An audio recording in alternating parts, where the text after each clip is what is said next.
আজ যেন শুধু মোড়ল বাড়ির মাথার উপরেই সূর্যটা উঠেছে। সকাল থেকে আত্মীয় আপ্যায়নের প্রস্তুতি তোড়জোড় চলছে। সবাই ঘেমে একাকার। বাড়ির প্রতিটি মানুষ ব্যস্ত।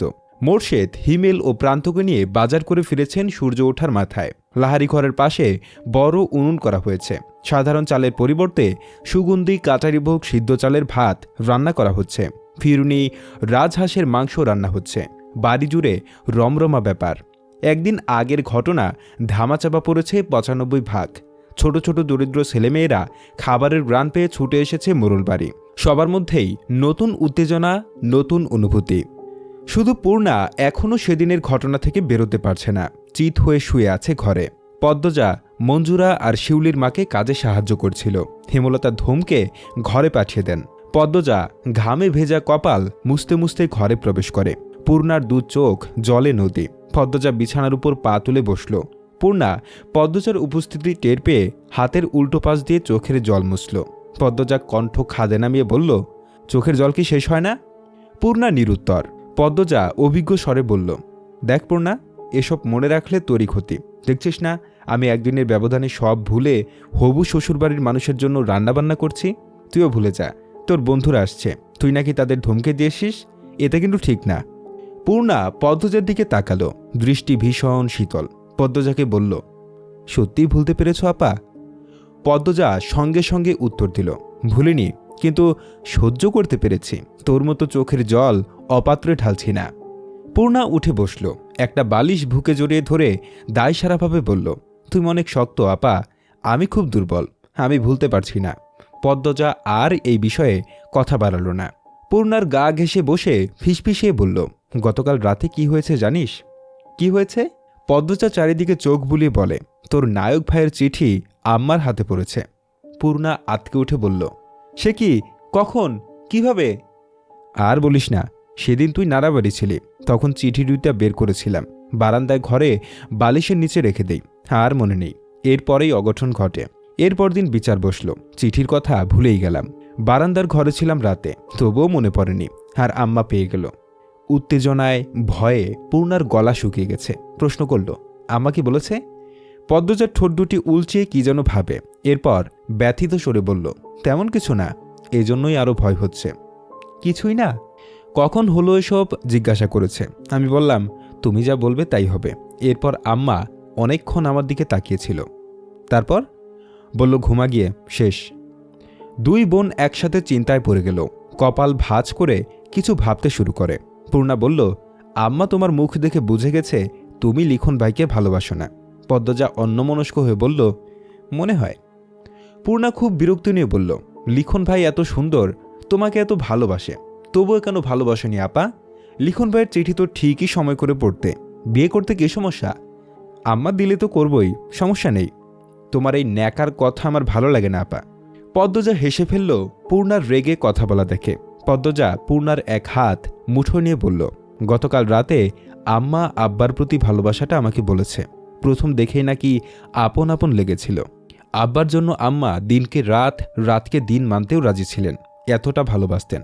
আমার তেমন কোনো অনুভূতি হয়নি তোর নায়ক ভাইয়ের জন্য। প্রথম প্রথম কোনো পুরুষের চিঠি পেয়েছিলাম, সবকিছু নতুন ছিল, তাই একটা ঘুরে গিয়ে নতুন অনুভূতির সাক্ষাৎ পাচ্ছিলাম।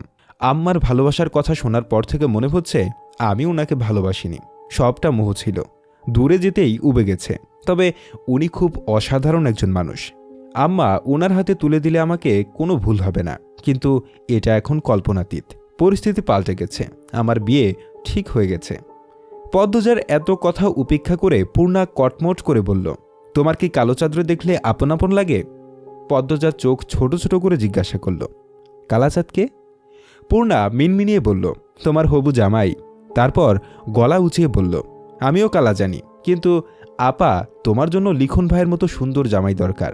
পদ্মজা এক হাতে কপাল চাপড়ে বলল, এখনো লিখন ভাই? যা, তোর সাথে তোর নায়কের বিয়ে দিয়ে দেব। এখন আয়, ঘর থেকে বের হ।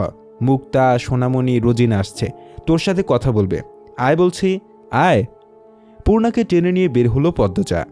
সূর্য মামার রাগ কমেছে। মোড়ল বাড়ির মাথার উপর থেকে দূরে গিয়ে দাঁড়িয়েছে। সদর ঘর ভর্তি মানুষ। হাওলাদার বাড়ির বউদের গ্রামবাসী শেষবার তাদের বিয়েতেই দেখেছে।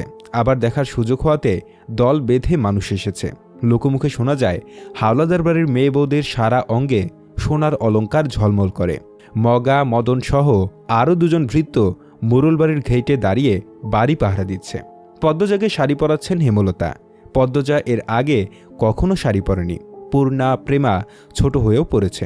পদ্মজার কখনো ইচ্ছেই করেনি, তাই সে হেমলতাকে বলল, প্রথম শাড়ি তুমি পরাবে আম্মা। শাড়ি পরানো শেষে চোখে কাজল এঁকে দেন। ঠোঁটে লিপস্টিক দিতে গিয়েও দিলেন না। মাথার মাঝ বরাবর সিঁথি করে চুল খোপা করতেই পূর্ণা ছুটে আসে, হাতে শিউলি ফুলের মালা। হেমলতা মৃদু ধমকের স্বরে বলেন, এতক্ষণ লাগলো? হেমলতার কথা বোধ হয় পূর্ণার কানে গেল না। পূর্ণা চাপা উত্তেজনা নিয়ে বলল, আল্লাহ, আপারে কি সুন্দর লাগছে। পদ্মজা লজ্জায় মিয়ে গেল, চোখে মুখে লাল আভা ছড়িয়ে পড়ে। হেমলতা পদ্মজার খোপায় ফুলের মালা লাগিয়ে দিয়ে বললেন, শুধু রূপে চারিদিক আলোকিত করলে হবে না, গুণেও তেমন হতে হবে। পদ্মজা বাধ্যের মতো মাথা নাড়াল। তখন হুড়মুড়িয়ে সেখানে উপস্থিত হলো লাবণ্য। দৌড়ে এসে পদ্মজাকে জাপটে ধরে এক নিঃশ্বাসে বলেও ফেলল, আল্লাহ, পদ্মজা, তুই আমার ভাবি হবি? আমার বিশ্বাসই হচ্ছে না, মনে হইতেছে স্বপ্ন দেখতাছি। ইয়া মাবুত, শাড়িতে তোরে পরি লাগতাছে, বাড়ির সবাই ফিট খেয়ে যাইব দেখিস। পদ্মজা কি বলবে ভেবে পেল না, শুধু হাসল। হেমলতা পদ্মজার মাথার ঘোমটা টেনে দেন। লাবণ্যকে বলেন, তোমার সইকে নিয়ে যাও। পদ্মজা হেমলতার হাত ধরে রেখে অনুরোধ করে বলল, আম্মা, তুমি আসো। হেমলতা হাসেন। পদ্মজার মাথায় এক হাত রেখে বলেন, কয়দিন পর থেকে এরাই তোর আপন, মা পাশে থাকবে না। পদ্মজার চোখ দুটি ছলছল করে উঠল। ছলছল চোখ নিয়ে তাকিয়ে রইল মায়ের দিকে। পদ্মজাকে নতুন বউরূপে দেখে হেমলতার বুকে ঝড় বইছে। মেয়েটা কয়দিন পর আলাদা হয়ে যাবে। 2 মাস আগে হলে তিনি 7 রাজার ধনের বিনিময়েও মেয়ের বিয়ে দিতেন না। আমি আসছি। লাবণ্য, যাও তো, নিয়ে যাও। পূর্ণা, তুইও যা। লাবণ্য পদ্মজাকে নিয়ে যায়। পদ্মজার বুক ধরফর করছে। মায়ের যেন কি হয়েছে। সে পিছনে ফিরে তাকায়। সাথে সাথে হেমলতা অন্যদিকে ঘুরে তাকান। চোখ থেকে 2 ফোঁটা জল গড়িয়ে পড়ে। তিনি দ্রুত তা মুছেন। সদর ঘর কোলাহলময় ছিল। পদ্মজা ঢুকতেই সব চুপ হয়ে গেল। লাবণ্য পদ্মজাকে ছেড়ে ভারী আনন্দ নিয়ে বলল, আম্মা, কাকিমা, ভাবি, আপারা, এই যে পদ্মজা, আমার নতুন ভাবি। পদ্মজা চোখ তুলে তাকালো। অলঙ্কারে জলজল করা 5 জন নারীকে দেখে যেন চোখ ঝলসে গেল তার। সবাই তার দিকে মুগ্ধ হয়ে তাকিয়ে আছে। পদ্মজা চোখ নামিয়ে ফেলল। তখন কোথা থেকে আবির্ভাব হলো আমিরের। সদর দরজার মুখেই দাঁড়িয়েছিল পদ্মজা। পদ্মজাকে দেখে থমকে গেল সে। পদ্মজার পরনে খয়েরি রঙের জামদানি শাড়ি। শাড়িতে কোনো মেয়েকে এত সুন্দর মনে হতে পারে এর আগে অনুভব করেনি আমির। আমিরের লজ্জা খুব কম। সে উপস্থিত গুরুজনদের উপেক্ষা করে পদ্মজাকে বলল, মাশাআল্লাহ, দিনের বেলা চাঁদ উঠে গেছে। লজ্জায় পদ্মজার রগে রগে কাঁপন ধরে। এত লজ্জাহীন মানুষ কি করে হয়? আমিরের মা ফরিনা ধমকের স্বরে বলেন, বাবু, এনে বয়াসা। আমির পদ্মজাতে দৃষ্টি স্থির রেখে মায়ের পাশে গিয়ে বসল। হেমলতা সদর ঘরে প্রবেশ করতেই আমির ধরফরিয়ে উঠল। ছুটে এসে হেমলতার পা ছুঁয়ে সালাম করল। হবু শাশুড়ির প্রতি আমিরের এত দরদ দেখে ফরিনা খুব বিরক্ত হলেন। পাশ থেকে ফরিনার যা আমিনা ফিসফিসে বললেন, মেয়ের রূপ আগুনের হলকা, বাবু এইবার হাতছাড়া হইল বলে। আমিনার মন্ত্র ফরিনার মগজ ধোলাই করতে পারল না। পদ্মজার রূপে তিনি মুগ্ধ। আমির কালো বলে তিনি ছোট থেকেই আমিরকে বলতেন, বাবু, তোর জন্যই চান্দেল্লাহান বউ আনাম। আর সেই কথা রক্ষার পথে। তিনি শুধু পছন্দ করছেন না, শাশুড়ির প্রতি আমিরের এত দরদ। কি দরকার ঝাঁপিয়ে পড়ে পায়ে ধরে সালাম করার? আমির হেমলতাকে ভক্তির সাথে প্রশ্ন করল, ভালো আছেন? হেমলতা মিষ্টি করে হেসে বললেন, ভালো আছি, যাও গিয়ে বসো। আমির বাধ্যের মতো মায়ের পাশে গিয়ে বসল। মজিদ মাতব্বর মোর্শেদের সাথে বাইরে আলোচনা করছেন। আর কোনো পুরুষ আসেনি বাড়িতে। তারা বিয়ের আয়োজনে ব্যস্ত। মুহূর্তে পদ্মজার সারা অঙ্গ সোনার অলঙ্কারে পূর্ণ হয়ে উঠল। রূপ বেড়ে গেল লক্ষগুণ, যার কোনো সীমা নেই। যার সাথেই পদ্মজা কথা বলছে সেই এগিয়ে এসে বালা নয়তো হার পরিয়ে দিয়েছে। কি অবাক কাণ্ড! সবাই আড্ডা দিচ্ছে। পদ্মজা চুপ করে বসে আছে। কেউ কিছু প্রশ্ন করলে উত্তর দিচ্ছে। লাবণ্য একজনকে উদ্দেশ্য করে বলল, রানী আপা, বাড়ির পিছনে যাইবা? রানী খুশিতে গদগদ হয়ে বলল, যাব। তার খুশির কারণ লাবণ্য কিছুটা ধরতে পেরেছে। রানীর একজন প্রেমিক আছে, তাই শুধু সুযোগ খুঁজে দেখা করার। যেখানে দাওয়াত পড়ে সেখানেই তার প্রেমিক উপস্থিত হয়। লাবণ্য সবার কাছ থেকে অনুমতি নিয়ে পদ্মজা, পূর্ণা রানীকে নিয়ে বাড়ির পিছনে আসে। রানী বাড়ির পিছনে এসেই ঘাটের দিকে ছুটে যায়। একটা নৌকা এসে ভিড়ে। নৌকায় কে ছিল দেখা যায় না। রানী নৌকায় উঠে পড়ে। কারোর সাথে বিরতিহীনভাবে কথা বলছে শোনা যায়। পূর্ণা লাবণ্যকে প্রশ্ন করল, লাবণ্য আপা, রানী আপা কার সাথে কথা বলছে? আব্দুল ভাইয়ের সাথে। কোন আব্দুল? যার কথা ভাবছিস। কথা শেষে লাবণ্য চোখ টিপল। পূর্ণা অবাক হয়ে বলল, মাস্টারের সাথে? লাবণ্য হাসে। রানী এগিয়ে আসে। লাবণ্য বলে, কথা শেষ? চলে গেছে। রানী পদ্মজার দিকে তাকিয়ে বলল, মাশাআল্লাহ, তুমি এত সুন্দর, আমার কোলে নিয়ে আদর করতে মন চাইতেছে। পদ্মজা মুচকি হেসে বলল, আপনি খুব শুকনা, আমাকে কোলে নিতে পারবেন না। শুকনা হইতে পারি, শক্তি আছে। রানীর কথা বলার ঢঙে সবাই হেসে উঠল। পূর্ণা আমিরকে দেখে পদ্মজার কানে কানে বলল, আপা, তোমার কালাচাঁদ আসছে। পদ্মজা পূর্ণাকে চোখ রাঙিয়ে বলল, কী সব কথা, ওনার বোনরা আছে।